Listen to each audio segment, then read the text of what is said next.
When we think of Rome, we usually think of the heavy marble weight of history.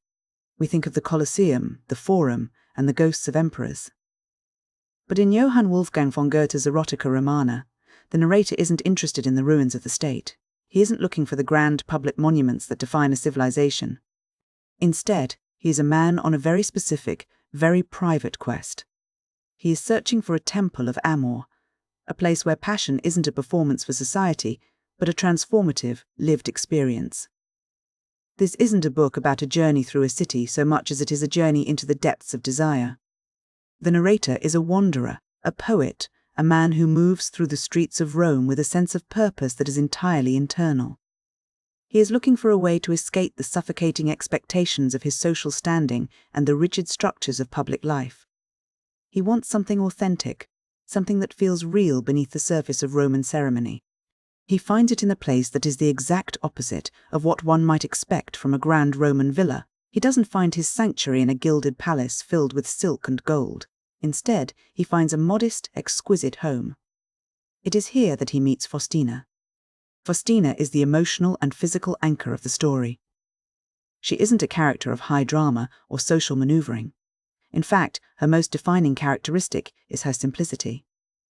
While the women of the Roman aristocracy are draped in heavy, expensive brocade and layered with jewels to signal their status, Faustina favors simple, coarse linen.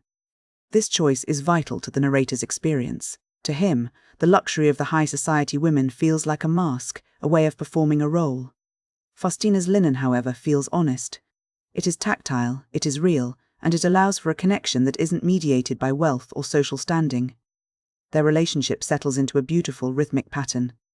It is a life lived in two modes, the intellectual and the physical.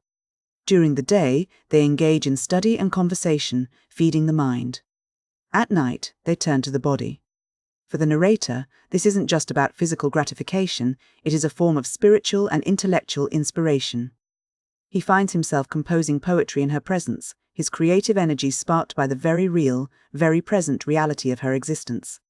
He describes their connection as a heaven on earth, a private pocket of stability in a world that is otherwise unpredictable and loud.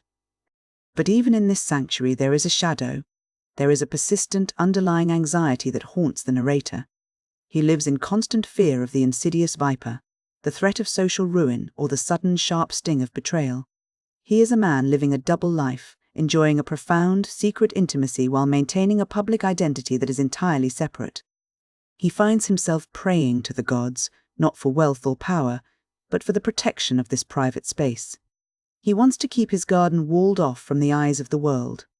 To understand this tension, the narrator takes us back to a memory from his past, a moment that serves as a sharp contrast to his life with Faustina. He recounts a clandestine encounter in a Roman tavern. It was a scene of raw, unanchored impulse. He remembers a woman there who, in a moment of playful manipulation, used spilled wine to trace the Roman numeral I on a table. It was a signal, a silent invitation that left him in a state of intense, stifled longing. That tavern encounter represents the dangerous, unpredictable side of desire. It is the passion of youth, the kind that is fleeting, chaotic, and potentially destructive. It is the kind of desire that leaves you hungry and unsettled. Faustina, by comparison, is the antidote to that chaos. She represents a settled, deeply satisfying contentment.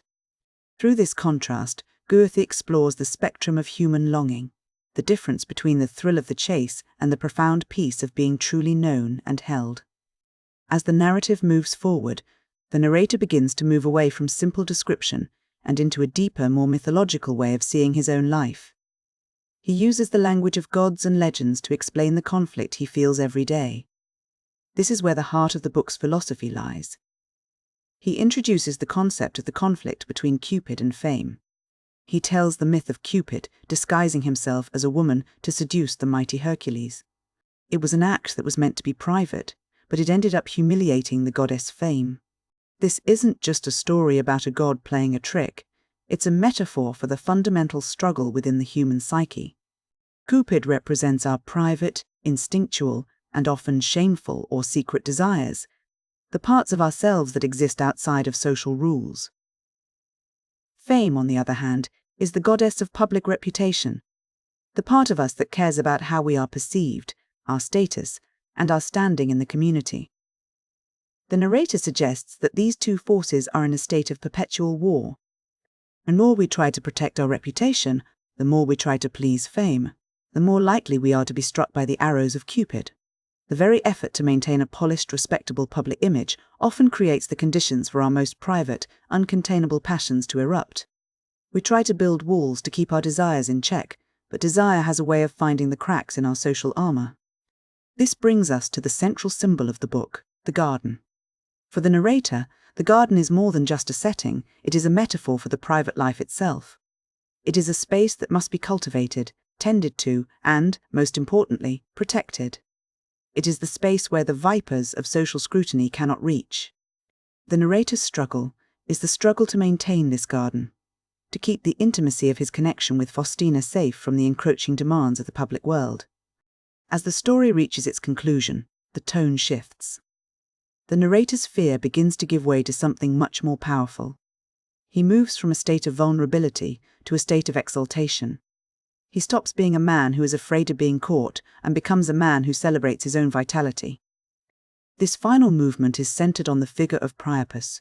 In Roman mythology, Priapus is a god associated with fertility and the physical aspects of life. For the narrator, the celebration of Priapus is a way of reclaiming himself. He realizes that his physical desire is not something to be ashamed of or something that must be hidden away in fear. Instead, he sees it as a source of life-affirming power. He links the physical with the creative. He suggests that the same energy that drives physical fertility is the energy that drives the poet to create. The phallus, in this sense, becomes a symbol of the intersection between the body and the soul. To embrace one's physical nature is to embrace the very engine of life and creativity. He finds a sense of dignity in his own desire, seeing it not as a distraction from his higher self, but as the very thing that makes his existence vibrant and meaningful. The book doesn't end with a traditional plot resolution. There is no grand drama or sudden change in his circumstances. Instead, it ends with a shift in his perspective. He moves from a state of tension to a state of integration. He accepts the reality of his desire and finds a way to celebrate it as a fundamental part of the human experience. When we look back at the whole arc of Erotica Romana, we see a journey that is deeply psychological. It begins with a search for something authentic in a world of artifice. It moves through the complexities of intimacy and the fear of social judgment. It uses the grand, sweeping language of mythology to make sense of the very small, very private moments of human connection. And it ends by reclaiming the body as a site of both pleasure and poetic power. Goethe is doing something quite radical here. He is taking the most primal, earthly impulses of human life and elevating them to the level of the sacred. He suggests that the most profound truths about being human aren't found in the grand monuments of history, but in the quiet, intense, and often secret spaces of our own lives. He argues that there is a certain kind of divinity to be found in the simple, honest connection between two people, and in the unapologetic celebration of the life force that drives us all. In the end, the narrator's journey is about finding the courage to be whole.